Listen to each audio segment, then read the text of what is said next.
Hi, I'm Haley, the hand dyer behind Guavacolorworks, reporting from the Atlanta area. Welcome to the second episode of the Fruit and Fiber podcast, where I talk about my knitting projects and share any other kind of fun life stuff that's going on. So thank you so much for taking time out of your day to watch and join along. Awesome. So first of all, I want to just say a huge thank you to everyone who watched the first video and to everyone who subscribed. I got over 100 views on that first video, which is kind of insane. I definitely thought it was just going to be friends and family, but it could not have possibly been just them because that's way more views than I was ever expecting. So big thank you. I definitely plan to continue doing this on a weekly basis as much as possible. So keep that feedback coming. Let me know if there's anything that you want to see more of, anything you want to see less of. I did get some feedback last week that the audio was a little bit quiet, so hopefully that has been solved this week, but if you notice anything else, please let me know in the comments below. Awesome. So one other question I want to ask too is, does anyone know why we call these podcasts? I had a couple of my friends ask me about it, and I was like, honestly, I don't know, because podcasts are typically just an audio only format, but it seems like everyone in the knitting community who has a YouTube channel calls it a podcast. So I'm conforming to the peer pressure. But if you have any insights, please let me know. Cool. So the first thing that I want to jump right into is what I'm wearing. So this is the Shift Cowl by Andrea Mowry, who is Drea Renee Knits on Instagram and I think everywhere else. So this I finished back in, sorry, I'm looking at the camera here just to make sure I'm in frame. This I think I finished back in February or March of this year. This was a super fun knit. This is done all like completely in mosaic knitting. So it looks like color work, but it is actually not color work. I mean, it is, but it's not stranded color work. You're not ever having to hold multiple yarns in your hand at the same time. You're just using slip stitches to create that cool color work effect. And I know that she did hers with spin cycle yarns, which is all dyed in the wool.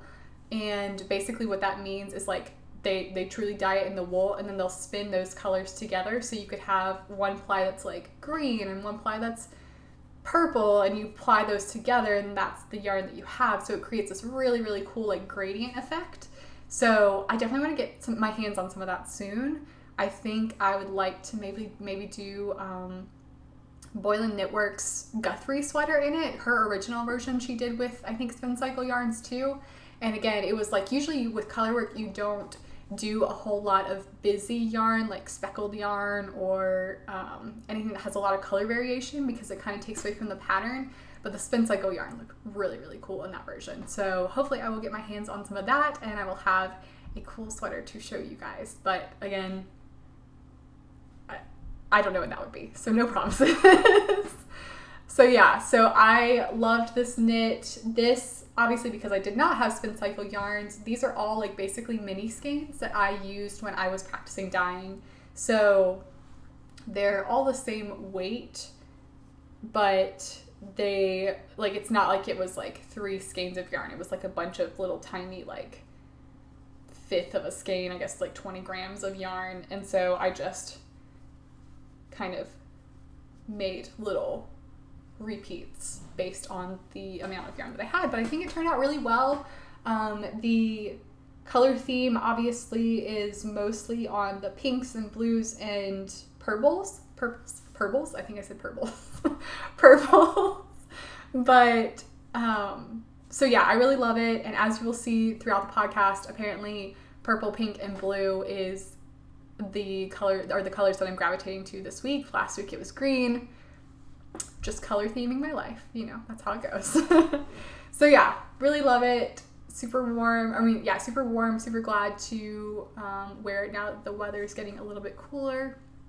Yeah, awesome. So then as far as works in progress, so I have been continuing to work on the lovely ribbed scarf by Pearl Soho. Again, it's not exactly the same pattern, but the pattern was already pretty simple. It's just a simple 2x2 ribbed scarf.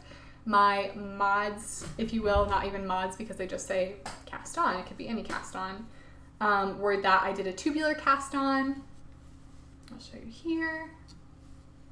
Tubular cast on, so it's super stretchy. It looks really nice. Did that, and then I added a selvage edge.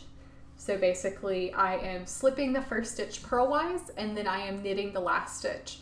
And then when you flip it, you just do the same thing. Slip the first stitch purlwise, knit the last stitch, and that creates, this super smooth edge right here that looks really nice and finished and polished. So yeah, really enjoying this. So this, oh my goodness, I'm getting tangled up in the working yarn now because this is a pretty massive project. So up until this marker, you can see this, oh, you can't even see the marker. Here's the marker. This is how much I had done last week. And then this is how much I got done from here to here is how much I got done this week. So yeah, I got a ton done. If I had to guess, I'm terrible at estimating length or any kind of measurement. If I had to guess, I'd say it's probably at maybe like 3.5 feet long right now, and ultimately the goal is to make it at least 5 feet long. So I have a ways to go, but this has been awesome to take with me. Like I said, I knit it at Six Flags last week, and then this week I knit it while we were hanging out with some friends and we just watched a movie with them. So I was working on this while we were watching the movie. So yeah, super easy, great to grab when you just need a quick, mindless kind of thing to work on. So as I said last week, the reason that I am working on this is for the red scarf project. So as part of my business model, I want to support an organization that I believe in with my finances. So 5% of any net profits that I make off of my yarn go directly to Foster Care to Success, which is an organization that provides college scholarships to former foster youth. It's a really amazing cause. My husband and I hope to do foster care in the very near future, but in the meantime, we want to do as much as we can, and the way that we can do that is with our finances. So supporting them through that, and then they also host what they call the Red Scarf Project from, I think, mid-September through December 15th. And basically they ask the knitting community to knit these red scarves for these college students. So they send them care packages throughout the year as well. And around Valentine's Day, they'll send them these awesome hand knit red scarves. So the only stipulations are that it should be unisex. It should be, something that a college student would wear. They recommend that it be about at least 5 feet long, so it's super easy to wrap and tie and do whatever they want to do. And then, like I said, the deadline is December 15th. So if you do have some extra time, like I said, that's probably 2 weeks away. And I think it should be pretty easy to whip up a scarf like this fairly fast. If you do have some time, I really encourage you to make one. I will post the link to the Ravelry page in the show notes below. I think next year I'm going to do a knit along. So hopefully, we'll have a wide viewership. We'll be able to get, a lot of fun kind of conversation going. But in the meantime, if you do it, then please comment in the video below or tag me on Instagram at guavacolorworks in whatever you're working on, just so that we can support these college students and just make sure that they know that they're loved, which is really, really cool. So yeah, so that's what I'm working on. As far as the actual tools and the yarn that I'm using to knit this, so these are the Knit Picks Mosaic Interchangeable Needles. This is a size 7, I think.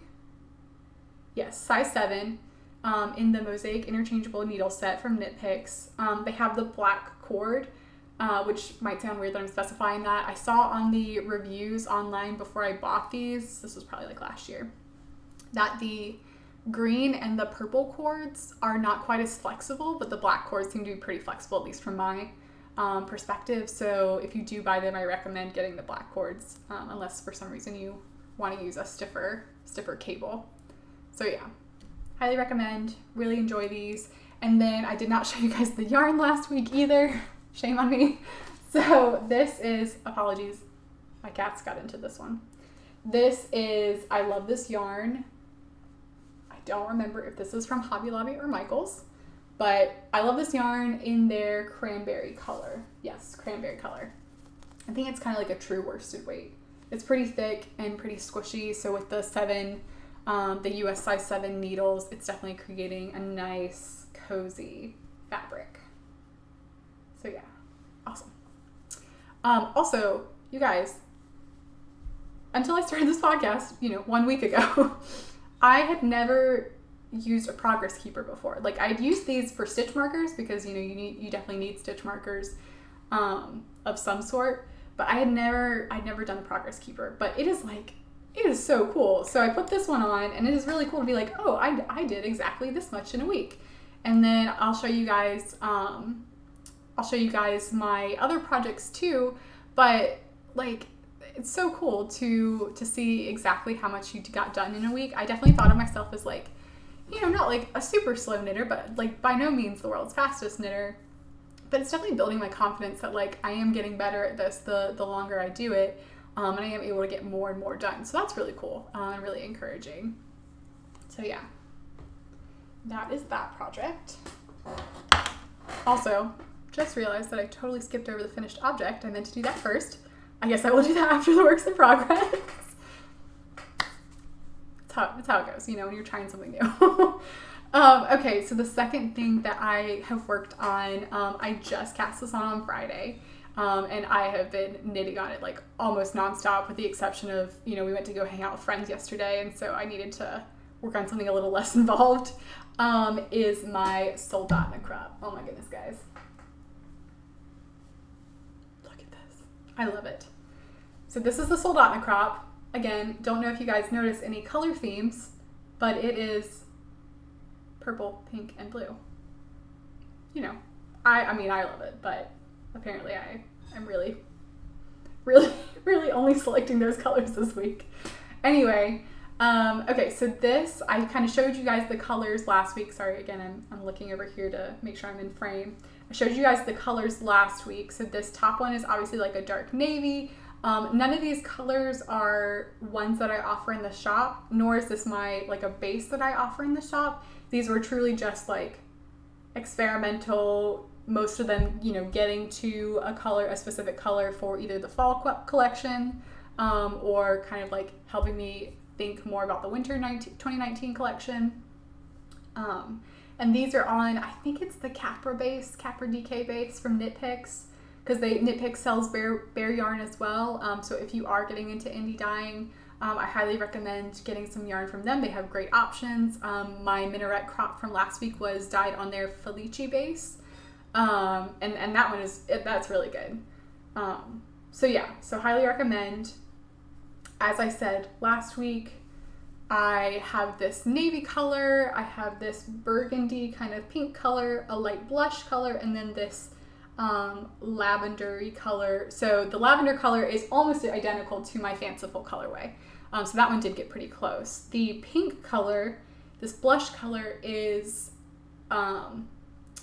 it's like a more saturated version of my Melodious colorway. I ended up wanting it to be a little bit lighter, but I think that this kind of high saturation goes well with the color contrast of the other ones on here. And then the dark navy and the kind of burgundy color are ones that I hope to offer in the fall 2019 collection. They still need some tweaking. As I said before, when I dyed these skeins in particular, I used way too much dye.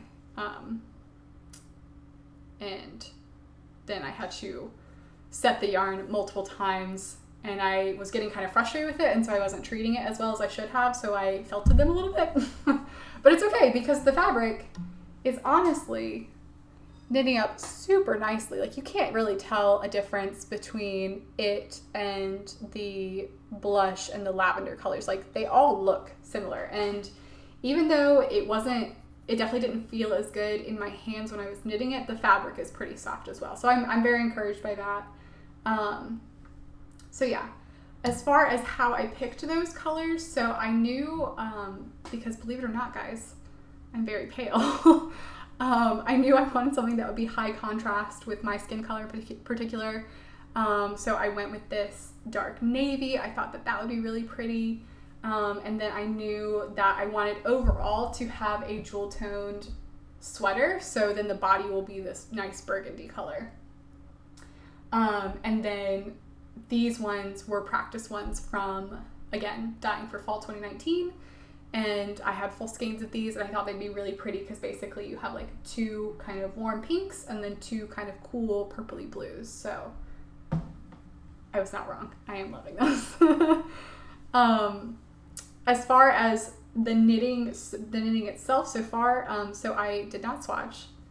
Shame on me, but I'm hoping that it all works out in the end.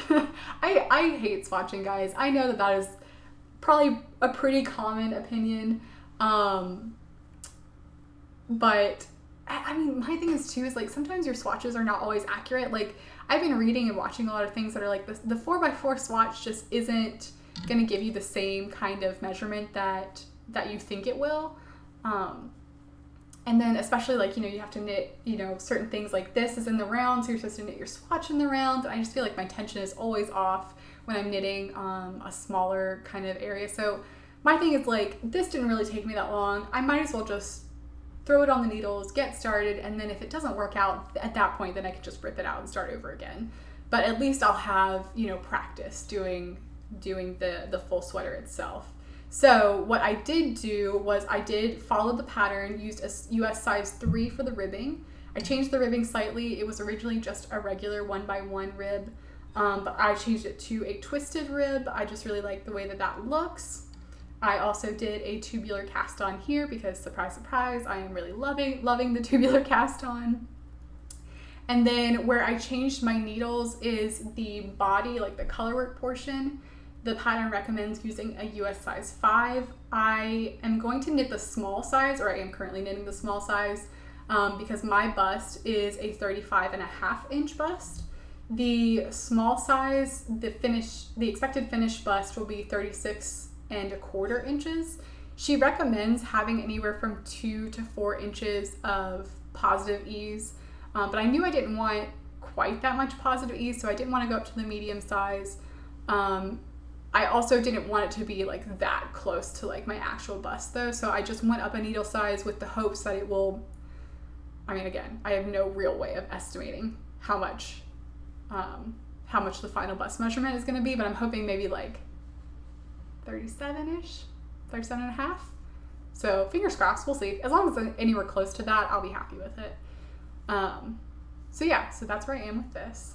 Really loving it. I am right now about halfway through the arrow motif. So, you can see like the top half and then it will go the opposite way to complete the arrow. And then after that, I think I only have like, I don't have the chart there. I think I only have like maybe 10 more rows to go to finish up the color work for the yoke, and then I'll separate for sleeves and start the body. So super fun, really enjoying it. Again, I will throw a progress keeper on this one to see how much I get done. It's going to be Thanksgiving here in the United States next week, or this coming week rather. So I should have plenty of time to get a ton of work done, and I'm really pumped. So yeah, really enjoying this. Highly recommend. Get the pattern if you haven't. Jump on the bandwagon. Everyone else is doing it. Give into peer pressure. Just kidding. Do what you want to do. But I'm really enjoying this. So, oh, and this is on my brand new Ciao Goose that I got for my birthday last week. I have one of the long cables on here, but I actually have the little shorty tips, the 3-inch shorty tips, because when I have the 5-inch tips on here, you can see the yoke is not quite big enough to stretch that much, so the 3 inches have been working perfect. And 3 inches I think is like pretty much exactly what I need for my hands to kind of feel comfortable on the needles. So yeah. So that is that. And then as far as upcoming projects, so Andrea Mowry, Drea Renee Knits again, she is doing a fall 2019 knit along. It's going to go from this coming Wednesday, I think that's November 27th, sometime in the evening, and then it's going to end on Monday, December 2nd. So basically the plan is for everyone to cast on a pair of her socks and knit through the weekend. So the actual pattern that she is hosting the knit along for is the Suska socks. I think that's how you say it. I'm not going to knit those. I had already had my heart set on doing some fluorite socks, which is still one of her patterns. So I know I won't be eligible to win any of the prizes for the knit along, but I just want to like be part of the fun, you know, and really challenge myself to knit a pair of socks in a weekend, because right now I don't even have one pair of hand knit socks. I got no progress done on my Lynn socks that I showed you guys last week. So hopefully this will kind of give me the encouragement and the accountability that I need to finish the fluorite socks. So, ready for the pattern again? Do you notice anything about these colors? So again, I'm doing a purple, a pink, nope, that's blue, a pink and a blue.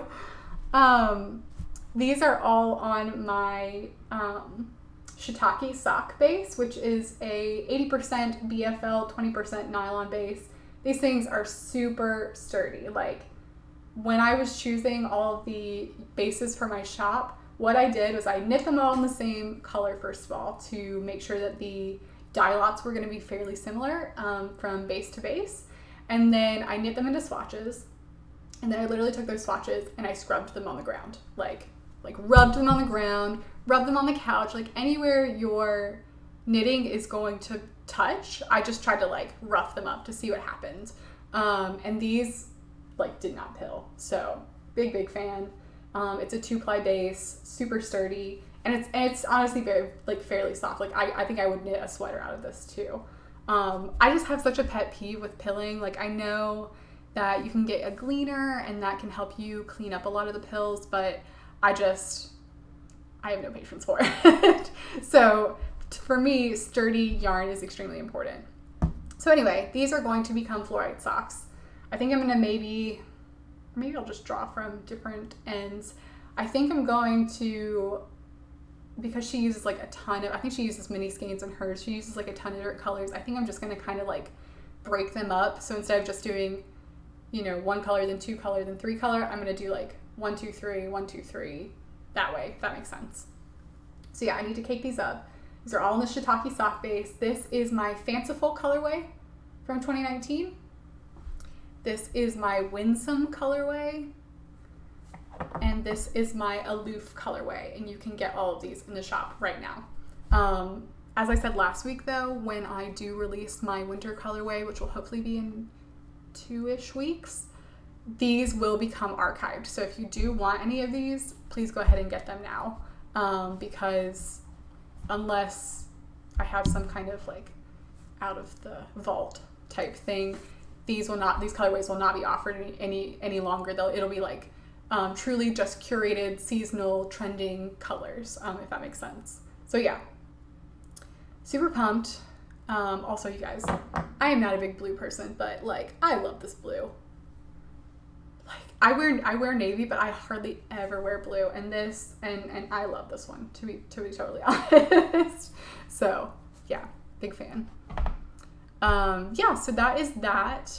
So I'm really excited. I will hopefully share some pictures with you guys on Instagram, maybe in my stories, or I don't know, maybe I'll do like a live video. We'll see, to show you guys like my progress over the weekend. We'll be visiting with my husband's family, so I should have plenty of time to work on all the things. And then lastly, as far as the last thing that I'm going to be working on, my youngest brother requested a hat for Christmas, so I cannot say no to him. So he asked me to make him one in a dark green or a dark gray. I'm going to go to the craft store hopefully sometime this weekend. This week while we're at home, and get some yarn for that. I just don't think I'll have time to dye a specific color and then knit it before Christmas. So I'm just going to go grab some. I think Michael's carries Lion Brand, and I know Lion Brand has like real wool. Again, not that there's anything wrong with acrylic. I just prefer wool wherever possible. So yeah, so that's the plan. Cool. Okay, so then jumping back to finished objects, because just skipped over that entirely. I think it's because like I normally keep my finished objects right here and I had it back here. I finished the Alexandria hat. Oh my goodness, guys. Okay, so sorry. It's really hard to see on the camera. This is where I was last week when I showed you guys on the podcast. And clearly I have finished the hat now. So, oh my goodness, I loved this project. It was It was so much fun. I needed something to get my colorwork groove back. As I said last week, I haven't done colorwork since I stopped doing Portuguese style knitting. So to get myself back up to where I could hold the yarn, like one strand of yarn in my left hand, one strand of yarn in my right hand, to really speed up that process. This was really great to practice on, and I think I got my groove shortly after this marker here. The only thing is that I watched a video about color dominance. I was like, I know this is important. Let me look up, like, you know, what you're supposed to do, because for those who don't know, like, you know, whether you're a new knitter or you are a friend or family member watching this channel or this podcast to support me, what color dominance is like, so you have two colors, obviously. You have one color that is supposed to be your background color, and then you have one color, like this pink, which is supposed to be your dominant color. And basically, you are trying to make the dominant color pop. So what that means is you hold the background color in your right hand so that the float goes over the top, and you hold the dominant color in your left hand so the float travels underneath the bottom. And what that does is it basically creates a taller stitch for the dominant color, making it kind of pop out compared to the other one. And I completely reversed those things. I was knitting and I did notice it, because let me see, you can kind of see right here, see how the pink one just kind of looks like it's sinking into the green. I noticed that as I was knitting, but I was like, no, I watched the video, I must be doing this correctly. And I was not doing it correctly. Thankfully, I think the hat still looks beautiful. I have no regrets. I'm not gonna re-knit it or anything. But it was just funny because I was very confident in my incorrect knitting style. So when I started working on my Soldotna Crop, I was just like, well, let me just double check real quick. And I watched the video again. I was like, oh crap. So thankfully, my Soldotna Crop should be good to go. Colors, correct colors being dominant, correct colors being background colors. So also, what is this hand movement? This is me, guys. But yeah, so I learned a lesson. I still think it looks great. I'm very happy with it still. So I do want to show you guys though. I posted a picture on Instagram. Look at these floats. Look at these floats. They look so good. Yeah. Floats are having a moment right now. And I don't know if you guys have you seen the bouquet sweater? I don't remember how to pronounce the designer's name, but I will link to the Ravelry page in the show notes. That is probably towards the top of my list as far as next sweaters to knit. It is so cool. She has some elements of traditional right side color work, which is this, but then she also has you do some of the floats on the right side, and it is amazing. So yeah, so as soon as I kind of get my colors picked out, I definitely want to make that one. That is pretty high on the list. So yeah. Oh, and then sorry for anybody who didn't see last week, this was knit out of my hand-dyed yarn as well. This is my Fig fingering base, which is a merino cashmere nylon base, so it's super, super soft. But as I said before, when I did the swatch process, this one, because it is so soft, is going to pill a little bit. So I highly recommend this one for more garments or accessories that are not going to get a whole lot of rough wear and tear. So hats, you're not going to really rough those up. Shawls are, usually pretty safe bet, but definitely would not use this for socks or anything, because it's going to pill pretty badly, just because it's such a fine material. But yeah, then this was knit in my Resolute colorway, which is this nice kind of warm green, and then my Melodious colorway, which is this blush color. So that's that. Awesome. So that is all that I have that's knitting related. I'll just take a few minutes to kind of talk about fun life stuff that was going on. If you guys were only interested in the knitting, then thank you so much for watching. But if you do want to stick around and hear about what's going on in my life, then we'll just keep going. So we had practice at church on Wednesday this past week. I played the cello all throughout middle school and high school. I have honestly barely touched it since then, and that is going on like 10 years now.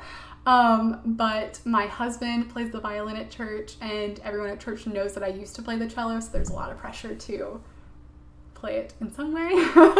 So I said that I would play during Christmas time. Obviously that is coming up very fast. So I have been practicing a little bit. We went to the practice on Wednesday, and the blister thankfully has gone down. But guys, like, if you haven't played an instrument in a while, and if you have played an instrument at all, you know what I'm talking about. Like you get blisters and calluses in weird places depending on what you play. So I definitely had like a big blister on this finger, which I was like, no, my hands, I need those for knitting.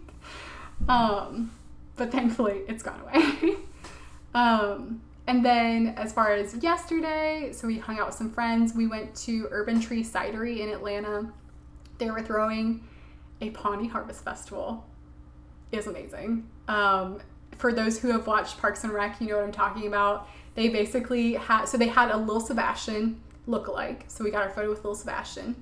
They had Parks and Rec playing on the screen. They had snake juice. And then what else did they have?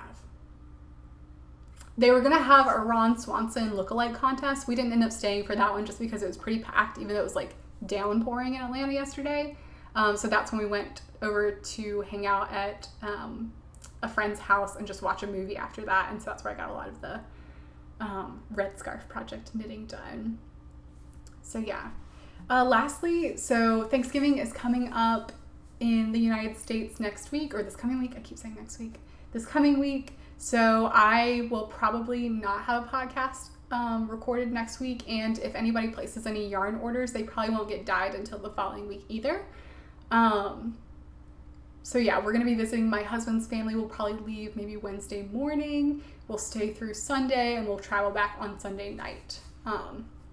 Yeah, I'm really excited. I love the holidays. I love hanging out with family. And I have been sneakily already listening to Christmas music, which Tyler's unhappy with.